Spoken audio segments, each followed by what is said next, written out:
Welcome, everyone. My name is Leanne Jens. I'm the STS National Database Manager for the General Thoracic Surgery Database. We are here today for our General Thoracic Surgery Database monthly webinar / town hall.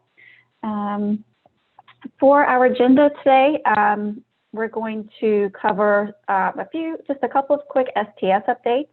We're going to have a quick IQVIA update. And then we are going to turn things over to you all. We're doing something a little bit different for this meeting. We've done this on our last two calls, our last two webinars for the adult database and the congenital database. We had a town hall type format. So once our STS and IQVIA updates are done, we're going to turn things over to you all. And we will be utilizing the raise hand function. So please be sure that your microphone is enabled. So if you have, we would love to hear your feedback from you on the transition. You have any type of feedback for STS, you have feedback for IQVIA. Please let us know. Now is your opportunity to talk to us instead of just perhaps typing your question into the Q&A. Please, we want to have an open dialogue with you and have open communication with you. So please, we encourage you to use that raise hand function, and we'll get through as many folks as we can today. If you're not comfortable speaking and speaking to the entire group, you can also still utilize the Q&A. So you're welcome to type your question into the Q&A function, and we'll answer those as well.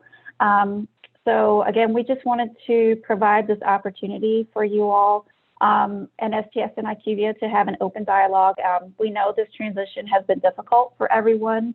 It's been a very bumpy ride, but again, we just wanted to have this opportunity to have an open dialogue and, just ensure that, let you all know that you're being heard, and so that we can continue to have a collaborative relationship and work together to get through all these bumps and hurdles that we've encountered along the way. So again, we hope you do take advantage of today's call to raise your hand and talk, and please, again, let us know your thoughts and concerns, and please provide any and all feedback. We welcome all feedback. Just to give you guys an idea of who's on the call with me today from STS, we have myself, we have Carol Crone, we have Addie Dolan, and Jane Hahn from STS. For our IQVIA colleagues, we have Jeanette, Jean, Paul, Melanie, and Joe and Rhonda. And also from the core group members today, we have joining us, we have Katie Lothrop and Katie Lothrop and Melissa Clark, as well as Ruth Raleigh will be joining us here in a few minutes as well. So we do have a representation from our core group members as well. So with that, let's go ahead and get started. For our quick STS updates, I just wanted to provide this slide. For anyone that was unable to join or make AQO this year, our data managers meeting, that meeting is available for purchase online. You can find out more from our STS Learning Center. You can purchase access to AQO. All of the live sessions were recorded, as well as the on-demand sessions are all available for the next year. So again, if you weren't unable to make it and you still would like to have access to all the information and presentations that were presented at AQO, again, you can purchase that through sts.org via the link that's below that's shown on the screen. If you have any questions about AQO or purchasing AQO access, please feel free to reach out to me directly. I'm happy to get you in touch with the appropriate STS colleagues who can assist you with that. All right, let's see here. Our next STS slide that we have, just wanted to get touch base on a few important updates. Dates for the General Thoracic Database. Of course, today we're having our monthly webinar / town hall. Our next user group call was actually scheduled for December 23rd. I know many of us will be traveling and will be on vacation for the Christmas holiday. So we will be canceling that call due to the holidays for December. Also, our next date that we have, December 31st. I know one of the questions that obviously that everyone wants to know when will the harvest results be available. Just to catch you all up, I know that the results are obviously delayed. Right now, we are shooting to have the spring and fall 2020 analysis results available by the end of December. Full transparency, we will begin our user acceptance testing, our UAT testing for the risk-adjusted dashboard, and the benchmark dashboard will begin next week. It's tentatively scheduled to begin on the 14th.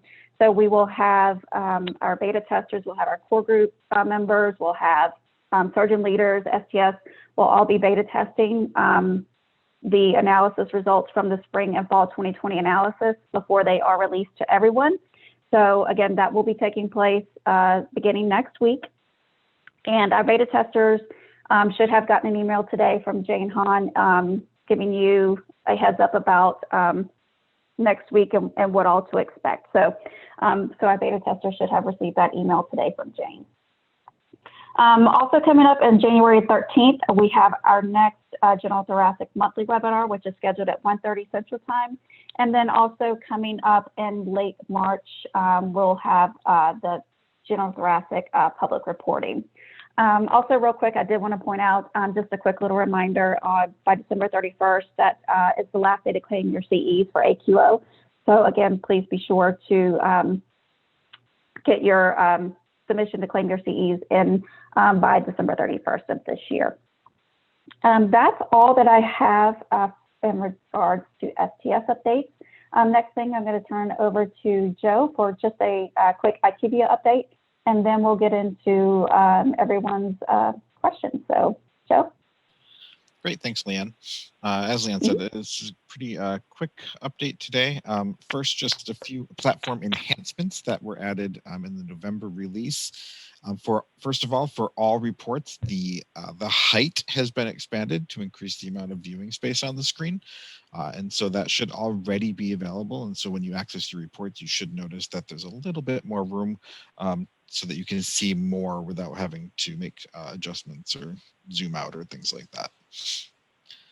And then also there are some new required fields that were added, I believe on November 21st, that will flag as either critical errors or errors at the time of an upload submission for analyzed procedures. And those are listed out there. There's surgeon NPI, hospital NPI, the data version, the demographics data version, age, vendor ID, and TIN. And so the most of those are going to be critical errors if they're not present in the DAT file you upload. The TIN, not required for non-US participants, but it will give an error message, an error level, not a critical error, but a standard error, the yellow ones. That and it's missing, and direct data entry users will be downgrading that to a warning level for direct data entry users in the December release, but that will show up as a warning for those users. Thank you, Joe. I'm sorry, I just want to jump in real quick. I know I've gotten a lot of emails regarding the surgeon TIN. Is this required? Why is this now being reported? Again, IQVIA did just add the surgeon TIN to the platform for the critical errors and errors. In your previous DQR, surgeon TIN was also included in your percent missing, or included in your table 5, missing data table. But moving forward, the surgeon TIN, is typically used for MIPS. We've been using it for MIPS reporting. However, we are asking participants to please, if you haven't been, to please start collecting this information to capture the surgeon TIN, because the SGS database, is also used for other payments in addition to MIPS. So we're just trying to ensure that our participants, if someone wants to use our database for, surgeon bonuses or, anything in the future moving forward, we want to make sure that we have that information and able to best help our surgeons and our hospitals, receive the payments and the bonuses and those and types of things. So again, we are asking, you don't have to retrospectively go back and collect that data, but at the very least, we're asking you to please start collecting that data moving forward. And just please know, as Joe mentioned, this is just an error. It's not a critical error. So if any records are missing the surgeon TIN, it will not keep those records, that entire record, from being accepted into the database. It's just letting you know that it is missing. So that's all that I wanted to add in on that. So sorry about that, Joe. No, I very much appreciate you making that clarification. All right, and then just a couple of items that we are looking to include in the upcoming release for December. First, STS 3924. The missing variable report is displaying the patient alive 90 days post-procedure variable as missing when it hasn't yet been 90 days since the surgery date. So we are adding some additional logic to make that make more sense for you and not appear on your report when it shouldn't. And then for direct data entry users, STS 4864, as I mentioned just a moment ago, the validation message for the TIN, the TIN field, will be updated from error to warning level severity. So you should see that change in the upcoming release. And just a final note there that we will, if you do have any tickets that you have mentioned you have brought up that have not been mentioned on today's call, feel free to reach out to IQVIA and we can provide you with updates as necessary. All right, and that's it for me. Thank you, Joe. Next, we're going to turn things over to Melanie or Rhonda. Do we want to go over these? Yep. Carol? Yeah, we can do it real quick. I know we're short. Okay. So yeah, this is the homepage. So when you log in, the homepage, it has been slightly revamped, giving some surgeon feedback. So that benchmark report column, you'll see we've moved the first few benchmark reports under a section called Legacy. So that's the only change you'll see there. But that is the homepage when you log in. Next slide. Oh. Yeah, sorry. Sorry about that. No, it's okay. Just a quick screenshot of how the reports within this are going to look. The first report here, that NIS report, has the table up top and the graph below. This is has two different sections. So the top is discharge mortality, minimally invasive, and then below is the preoperative length of stay, or I'm sorry, postoperative length of stay. So this one's got two graphs and two tables going on, but then the other reports are more similar to what we've been seeing. So that graph table, next slide. Yep, like this. So this will be how you see your star ratings report. The tabular information is up top. Below is that graphical display of that data. So you can see not just the numbers, but visually how those numbers played out within the confidence intervals, the min-max ranges, and how you compared to the STS. Next slide. And this is the underlying details report to some of that data that we've been seeing. So by the different quality domain areas, it gives you those counts of operative mortality, your major complication, and then the different major complications underneath that. And clicking on one of those blue numbers will then retrieve that case list detail and present it below. So that white space at the bottom that you see, if you were to click on one of those blue numbers, the case list would present there for that value. Thank you. Yep. And then just one other report that we're highlighting is that missing data summary. So again, just a tabular display here of your missing variables and that missing percent for the last 3 years, and comparing that to the STS aggregate of the last 3 years. If you click one of the rows, the patient details would show in the bottom. So that's what that white space is there. Yep. So you will have that information for you. And that's all. Thank you. Great. Thank you so much, Rhonda. And again, we just did a quick, we just had Rhonda do a quick overview. On the last webinar, she did go through a live walkthrough of some of that. So if you do need to, if you would like a more interactive walkthrough, you can go back and listen to the recording from last time. So please feel free to, go back out on the STS website and check out any of those previous webinars. I'm not going to go through all of these remaining slides because I really want to make sure we have ample time and give you all plenty of time to have the opportunity to share any feedback and concerns that you have. So with that, I really actually want to turn things over to you guys now. So please feel free to utilize that raise hand function and ask any questions, provide any feedback that you have. We'd love to hear from you. So please feel free to go ahead and use that if you'd like to speak. If you would not comfortable again speaking with the entire group, just please feel free to put your question into the Q&A and we'll tackle questions that way. I see some people, please, that may be using the chat function to submit your questions. But again, please feel free to, please be sure to use the Q&A function.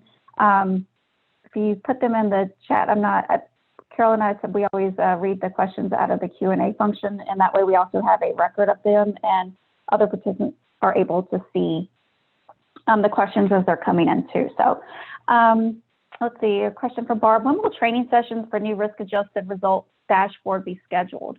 Will they be held prior to release on 12/31?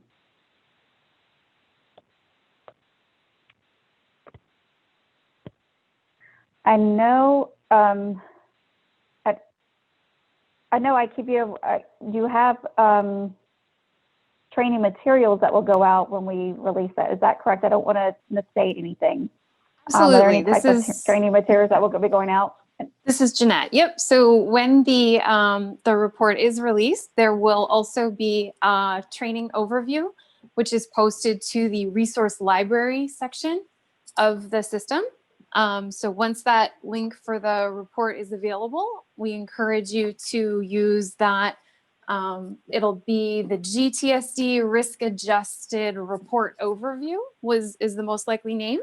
And that'll give you a step-by-step walkthrough that you can refer to at your convenience. We do also have overviews that, as Leanne has mentioned, were presented in some of these prior calls. We've gotten some feedback from users that, training sessions, not everybody can attend. And if we were to do a recording that people really like being able to look at just sections of something rather than sitting through a whole recording. So we will absolutely have that training overview. It'll be a PowerPoint slide deck available at the time the report is released. Great. Thank you so much, Jeanette. All right, we have a question coming in from Mary. So Mary, I'm going to unmute you, and you may need to unmute yourself on your end as well before you start. Looks like you're still muted.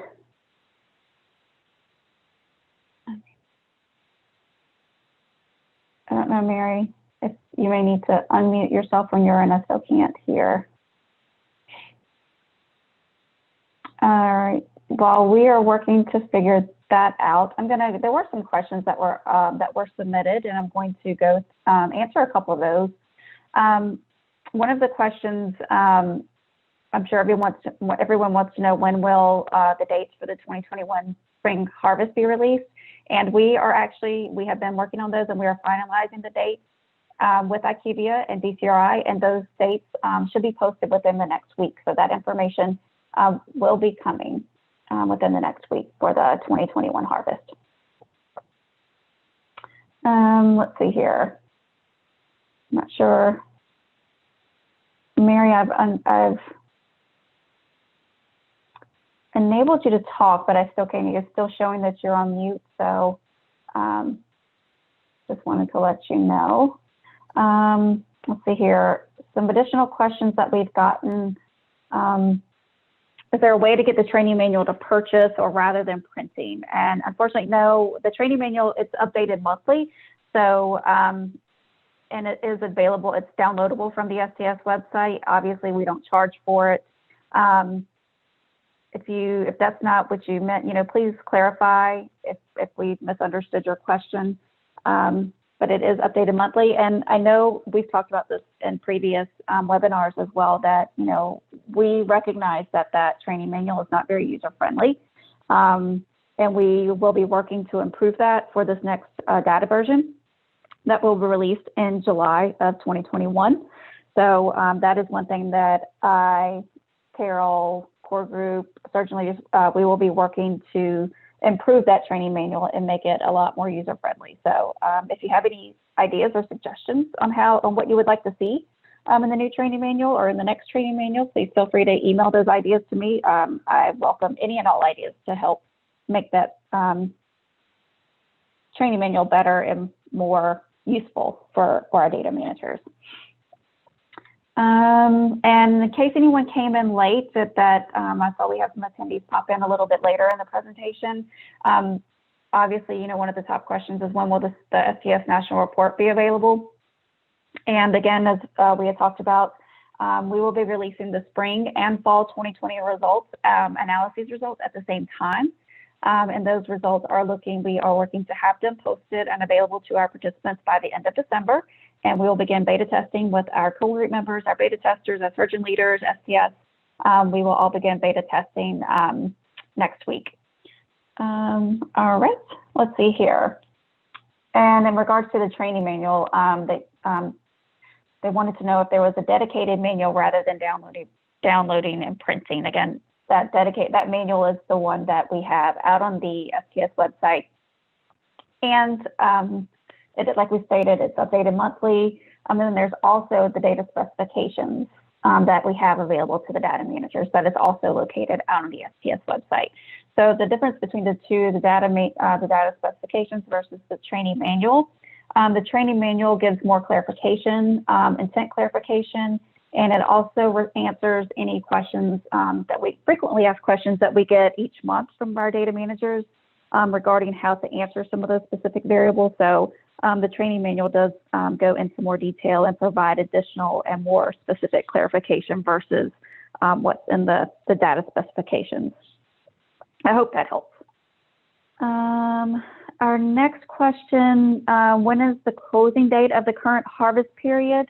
So for this current harvest that we're in right now, again, we will be releasing those dates next week, but if my recollection, if I am correct, we are looking at March.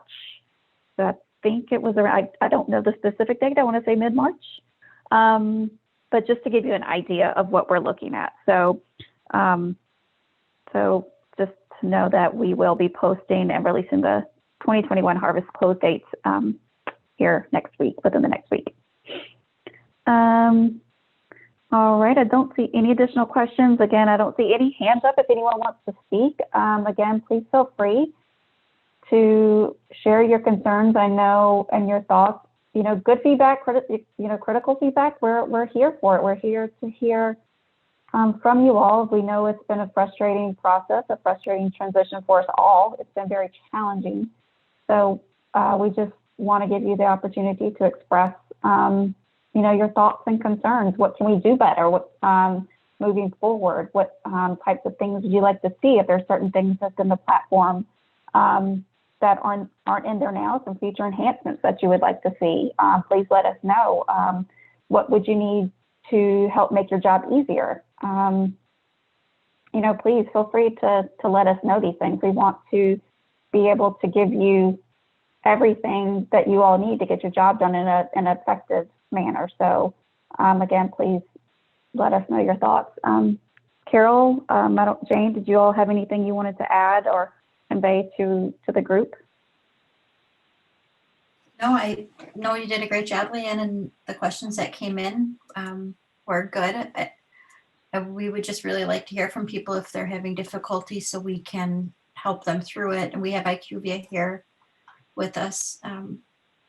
So if you have anything you'd like to share, like to talk about, or just you need to vent about something, you know, we want to hear it so we can make changes or make adjustments. We don't do your job, and we can't see what you're doing. So we make a lot of assumptions in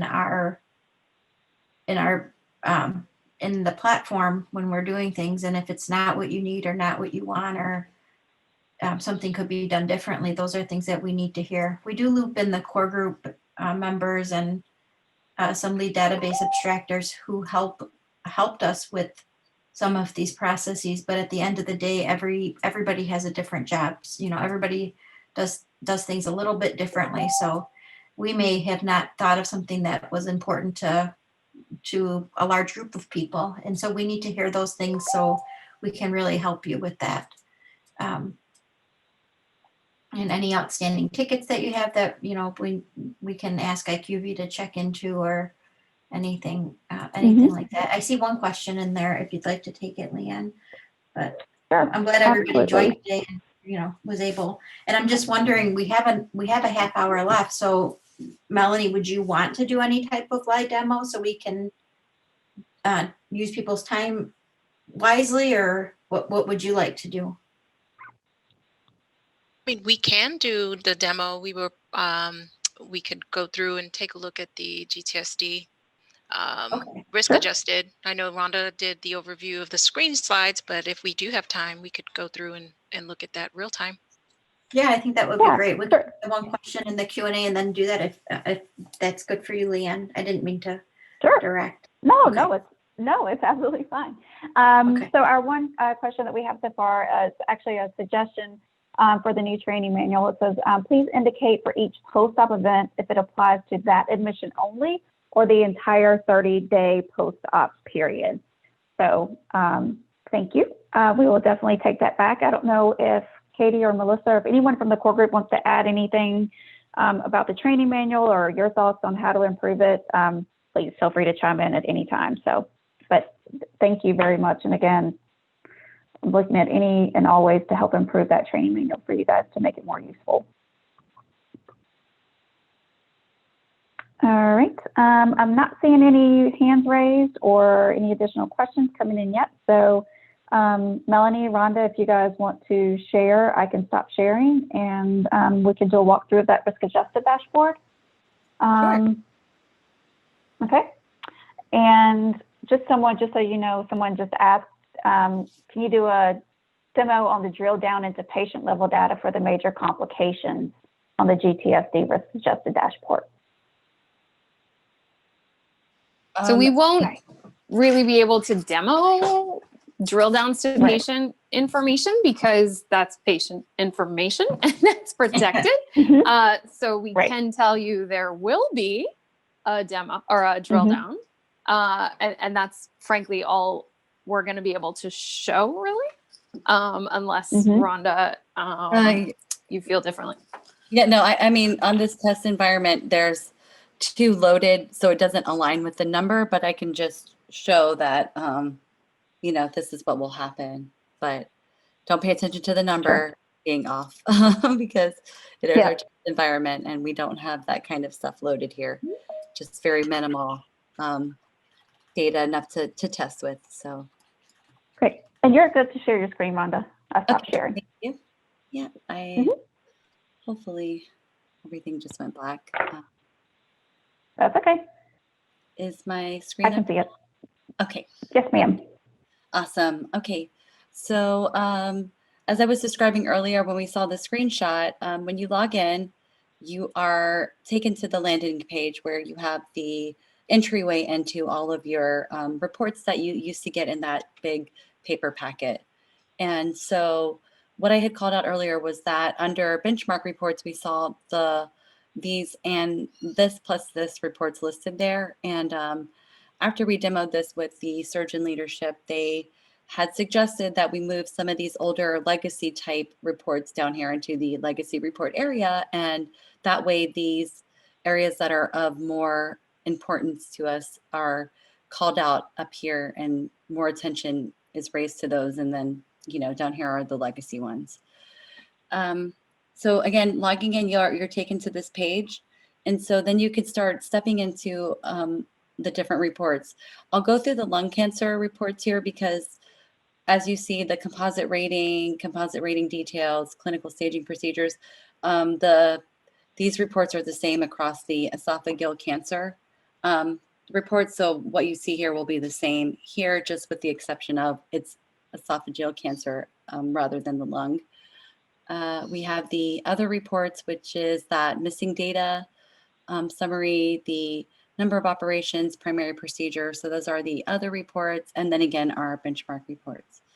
So starting with this first report here under lung cancer, this was that comparison that we had for the participant and the STS to the NIS group. And so what you'll see here in the top section is the discharge mortality and the minimally invasive lobectomy for clinical stage 1 lung cancer. So those two domain areas are graphed up here, or the table up top, and then the graph is right underneath it, so that you can not only see your numbers tabularly, but then again get that visual representation. And the slider bar is here so that you can focus in on where those values fall, because as you can see, we had such a wide confidence interval and min and max ranges that it was hard to see exactly where the participant fell relative to STS and NIS. So as we start moving that slider bar, you're able to get more, to focus more in on those numbers that aren't immediately obvious when we first enter the report. Below here is the post-operative length of stay in days. So this is graphed separately from the top section, because here we're looking at days and we're looking at that median and the quartile 1 and 3. So, but similar concept, you have the table up top where you can get your tabular numbers, and then the graph below that shows that visual representation of the table above it. There's a legend included here just in case it's not immediately obvious what every area represents. And so that will align with your hover text as you hover on top of it. So again, similar concept here with the table up top. So this is our composite quality rating report. And so we see our 3 domains with the star rating, and then the participant scores, and then the STS scores, and the STS min and max ranges, along with the 25th, 75th percentiles and that median value. And so what is in the table above, again, is represented right below in this visual representation. So again, you can, there is a slider bar. I do have it already. I was messing around in here before I started sharing. So again, you have the ability to slide in and get a better idea of how your values fell once you start zooming in. You can grab the slider bar and move it around like this too.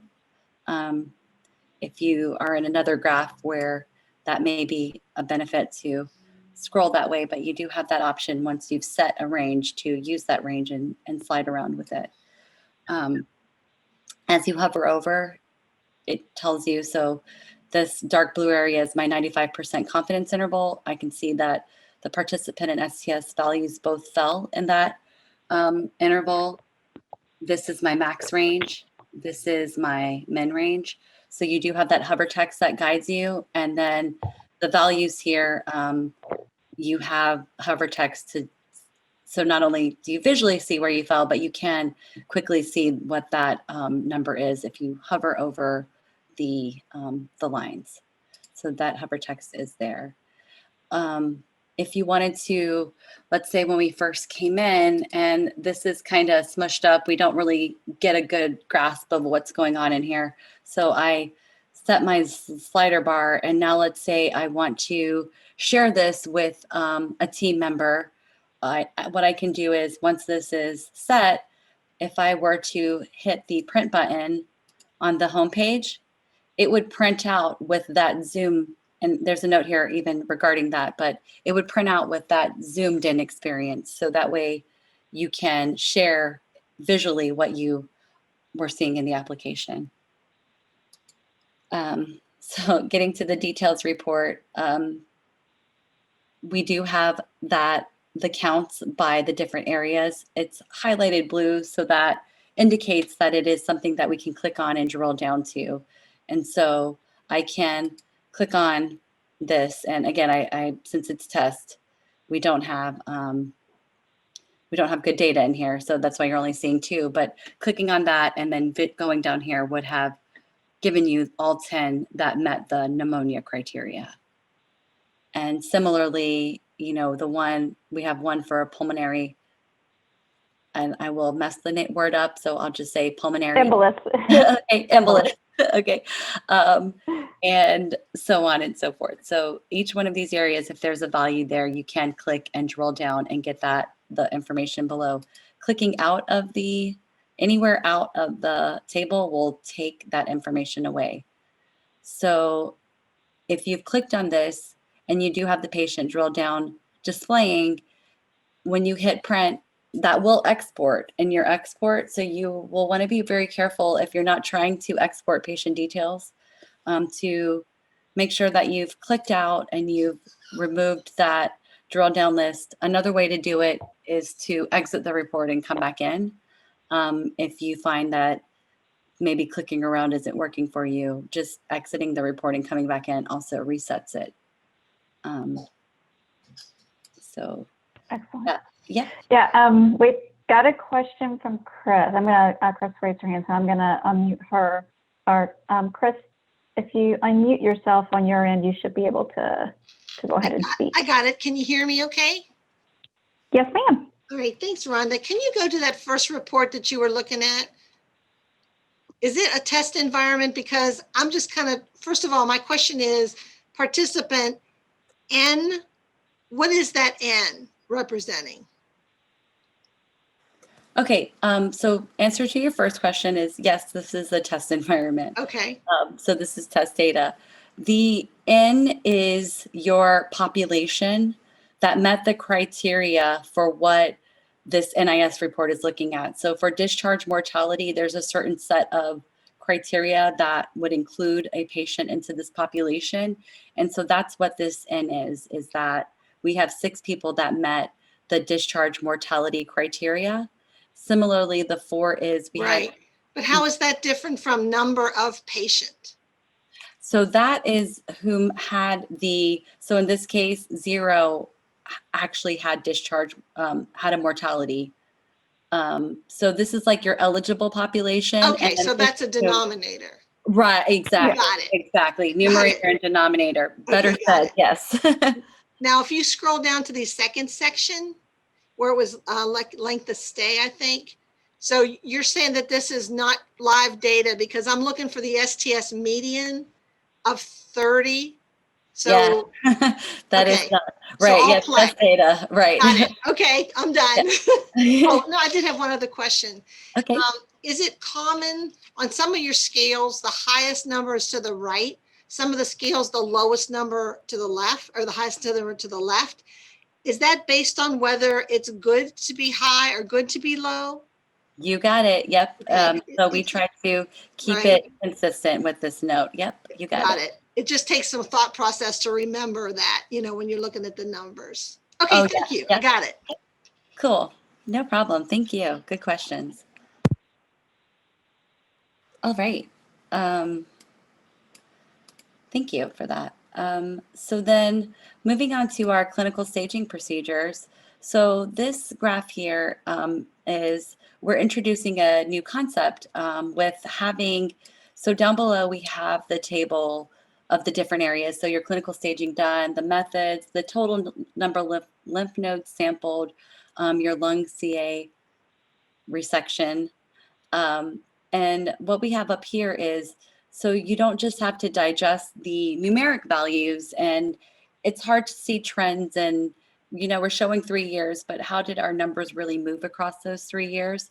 And so what we have here is the ability to pick a section down here and actually have it graphed above for you, so that now not only am I looking at the numbers down here, but I'm seeing how visually how those numbers played out in a graph. And we have the legend here that shows it's the 3 years of my site, and then the red is the 3 years aggregate for the STS. And so you can, for each one of the items that we display below, you have the option of picking that in the graph and getting that visual display to kind of help pop out things that anomalies or, things that you may not necessarily see buried in the numbers. There's Brenda, also, do you want to show the Sure. slider bar? Oh, did you just do it? it was accident, but I'm going to do it Yeah, now. thank you. No problem. And so again, these slider bars here. So let's say I just want to focus in on certain areas. And also, actually, let me call out. So within Spotfire, there is a smart functionality to do every other number, or it figures out the best display for numbers. So that way you don't get a jumbled mess. But those numbers do start appearing if you move your slider bar and you start focusing in. So now you can see that I can see the numbers now here on top of these different graphs, and then continuing to bring this in will make that adjustment. And so you have that ability to slide this way. And then as I was showing, if you wanted to move, maybe we're more interested in, laparoscopy or needle biopsy. So you can slide this slider bar once you have it set. You also have the ability to, these numbers down here that are kind of small, like let's say this was 2% or something else that we wanted to see, you can slide this way and get more focused into those numbers. Given that they're 0, we won't see a lot of movement there, but that is what the intent of this is. If you don't enjoy sliding up and down to reset, you can right click on it and reset that way, and that will reset you back to the original display. The other thing that we have here is when you click on a value, that and something that we're working on, because the way we get the data in, it's hard to separate out by year each of the values. That's something still under construction. But for now, what you will see is you can click on a number and it will take you to this row. So it will return all of the years, patients, so that even though I'm clicking on the one, I will get all of these 3 years returned in that patient list. And then clicking the See Details button is what takes you there. And then clicking this is what takes you back to your graphs. So you do have drill down capability in this report, and we are working to refine that to make it a little more that we can segment by years. But for now, what you'll see is that when you click a row, you'll get the drill down for all of the incidents for the participant across the 3 years. Going to now the combined morbidity mortality for lung cancer. So this report here, we're looking across these three domains for lung cancer. And what you'll see here, we're introducing so before we're looking at the confidence intervals, those risk adjusted rates, but here we're looking at the standardized incidence ratio, and we're comparing that from the participant to the STS. And so what you'll find here is that these ratio values, that's what we are graphing in the table, in the graph below. So this is around that standardized incidence ratio, with also providing for the participant that unadjusted rate and the risk adjusted rate. So you have your unadjusted, risk adjusted, that 95% confidence interval for your risk adjusted rate. But then also now we have these standardized incidence ratios, the confidence interval for that ratio. And then for the STS, the min and max ranges, your 25th, 75th percentile, and that median. And so these are the values that we are graphing below here. And so as you can see, STS, which usually for these type of calculations, the STS incidence ratio is about 1.0, so you'll see that.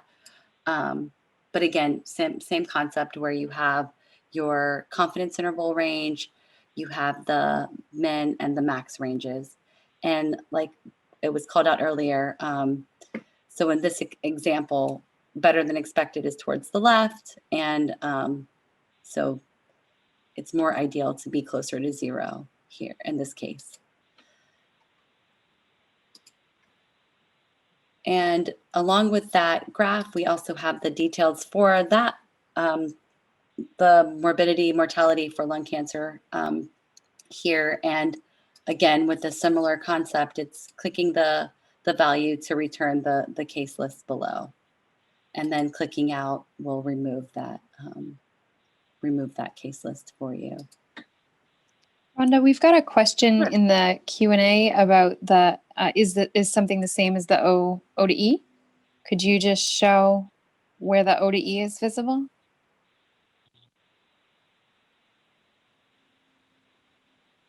It's in a couple different spots.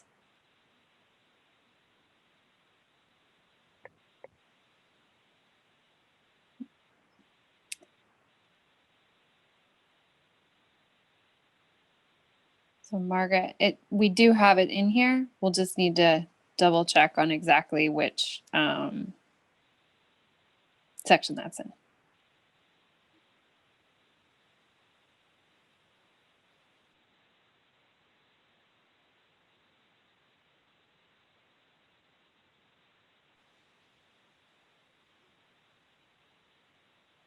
I'm sorry, what are you looking for? The observed to expected. But Rhonda, I think that we just don't know that off the top of our heads. So we'll get back to you on that, Margaret. It should be in the risk adjusted. Sorry, Rhonda, you're on mute. I don't know if you're explaining anything. Oh, I'm sorry. Yes, I was. It should be under the composite rating details. So, I'm sorry, let me go back to you. So what we show here for the composite quality rating is the score and the confidence intervals. And then in the ratings detail is the counts for those. But that observed to expected rate. If you scroll down, is there anything on the detail screen? No, this is Then it should be in the benchmark report when we receive them back, right? the benchmark. We should have the observed to expected rates available. Yeah, let me look into that one and figure out. I'll get back to you and provide a screenshot around that, because I'm in this environment here. I may not be able to put my finger right on it. Yeah. So I'm just taking a note real quick. Yeah. Susan just asked, what is incidence? What exactly is the incidence ratio? Does incidence equal observed incidence? Yeah. So yeah, somebody wants to know what is the definition of incidence ratio? Yeah, let me just real quick, while we're all on together. So we have the confidence interval, which is a 95% confidence interval, which when we do the risk calculation, they figure out the 95th percent and they go 5 above and 5 below, which is, for example, the operative mortality. It's 1.95 to 0.60. That is the 95%, 5 above, 5 below. And then it's different than the observed to expected ratio, which is observed to expected. If you have an observed to expected ratio of 1, that means you're equal to the STS, which is considering that your average. If your observed to expected is less than 1, that means you're doing better than expected. And if your observed to expected is greater than 1, that means you're doing worse than expected. So they're two different things. Right. Well said. And then I just, in one of the last documents that we got, the paper report, it has it spelled out here for us of what that standardized incidence ratio represents.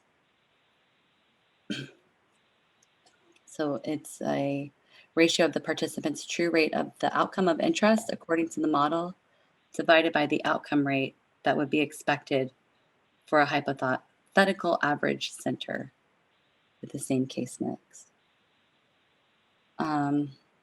So that is the standardized incidence ratio. And this is all of that information that would be available in the library once this report rolls out. So you will still have access to these type of interpretations to answer those kind of questions. Are these posted now, Rhonda? I don't. I don't think we have the analysis overview posted yet, Carol. We can follow up separately on that. Okay, thank you. Awesome, thank you. So yeah, so lastly, getting down here to that risk-adjusted outcomes. So again, across the two domains, the operative mortality and the major complication, we can see here our unadjusted rate, the risk-adjusted rate, and how we compare to the STS tabularly, and then again in the table below. Sorry, I just had my mouse all.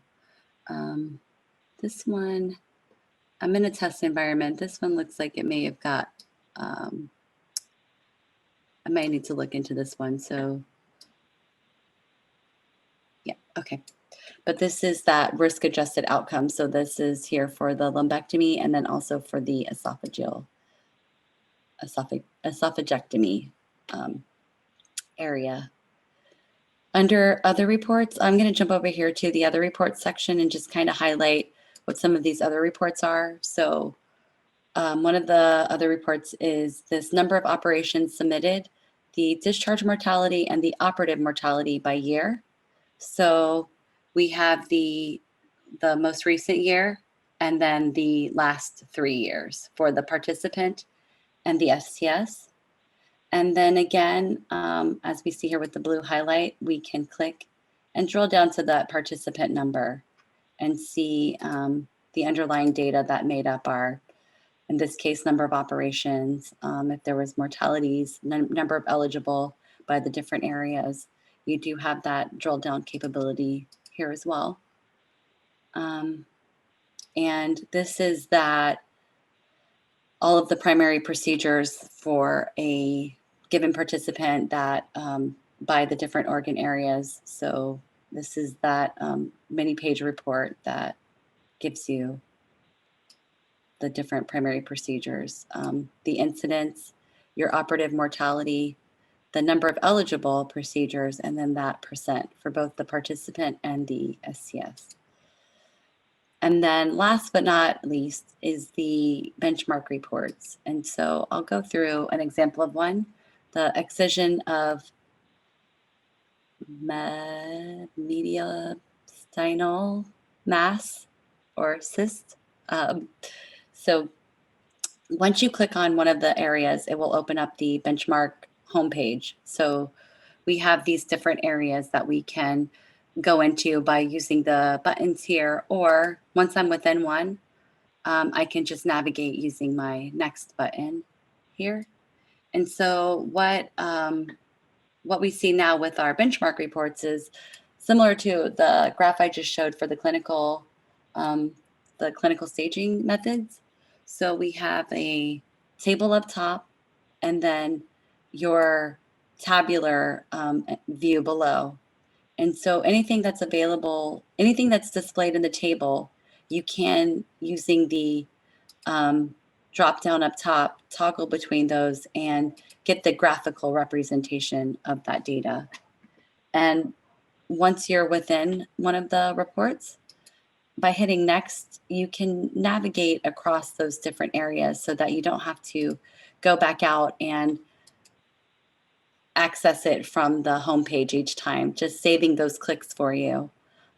So again, next through, and then you also have the ability to, within this report by year. So if I wanted to, let's say I had a value here for unexpected return to the OR, if I were to click this value and then click see details, I would have retrieved for that year. So for 2017, I'm sorry, not 2017, 2019. I don't know where I just got that from. So had I clicked on that and gone there, I would have seen for oh yeah, because I clicked on 2017. I'm so sorry. But you would have seen the number for 2017 alone. So the other graph that I mentioned where if you click on a row, it's all 3 years patients. This graph here, we were able to accomplish because of how the data is coming in, breaking it out by year. So you can, clicking on just 17 or 18 or 19, retrieve the patient details for just that year, that row. So that is slightly different than the other report in here. And we are working to get the other report to be in line with this one. But in the meantime, your benchmark report, you can click on the individual columns and retrieve those patient lists separately like that.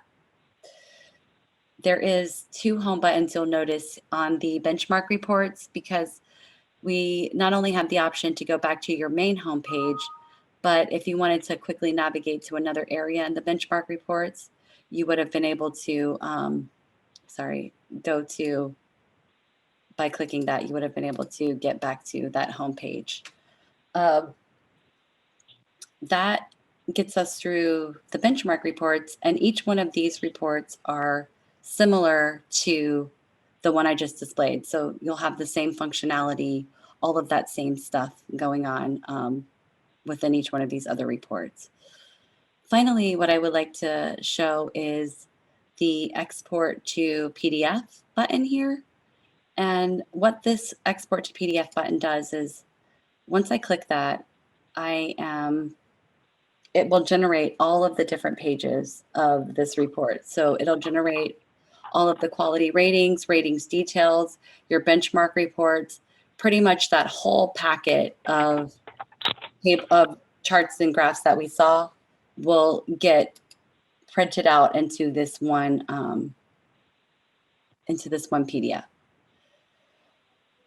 And once it completes, it will open, and I can just quickly show you here. You have the cover page, and then it jumps right into the reports. And this is now in PDF, and I can save this and share it with team members, or, keep it for myself to look at later. But you do have the ability to print the whole thing out in one shot.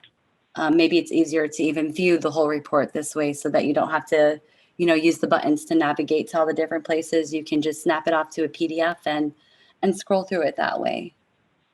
So just another option there. In addition to that export, we do have a PowerPoint. So if you choose your export to PowerPoint, you can export, and we'll have best practices there, but you can export all pages. We would just want for you to take off these things because they clutter the page. But just by making that selection of all pages and OK, this will also export to PowerPoint.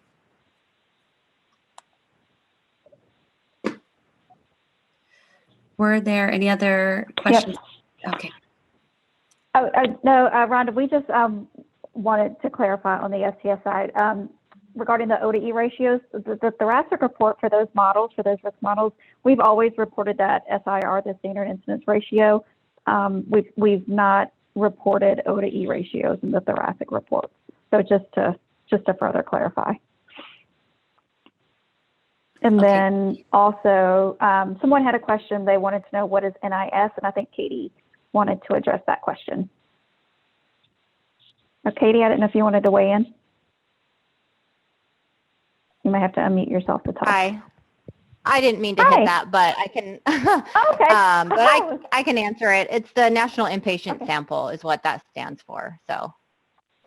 Right. Great. Thank you. No problem. And I just brought up the blurb about that right here. So the NIS. Oh, perfect. Great. Yeah. Thank you, Rhonda. No problem. Yeah. So, yep. And the NIS, there you are. All of this information is in that report overview. So that will, is posted within the library section. Great. Thank you so much, Rhonda. Oh, no problem. Thank you. Yeah. I was going to say, no, I was just looking for additional questions. I don't see anything. I didn't know if you had anything else you wanted to point out, or feel free to elaborate on. I think we've got, actually, we're at time. It's 3:30. That was great. Before we leave, did anyone have anything they wanted to to share or elaborate on before we head out? No, great call, Leanne. And All right. thank you so much, everybody. And thank you, Yeah, thank you. Melissa, for joining. Yeah, everyone, again, thank you so much for joining. We appreciate it.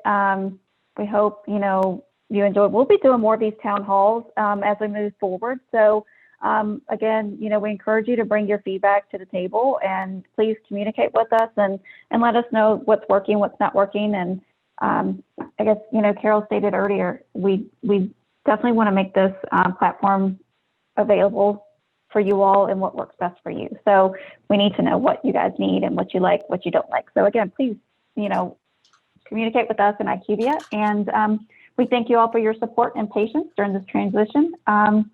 If we don't hear from you all before the holidays, we hope you guys have a great holiday season. And someone raised their hand real quick. Well, before we head out, I want to make sure I answer this question. Hold on just one second.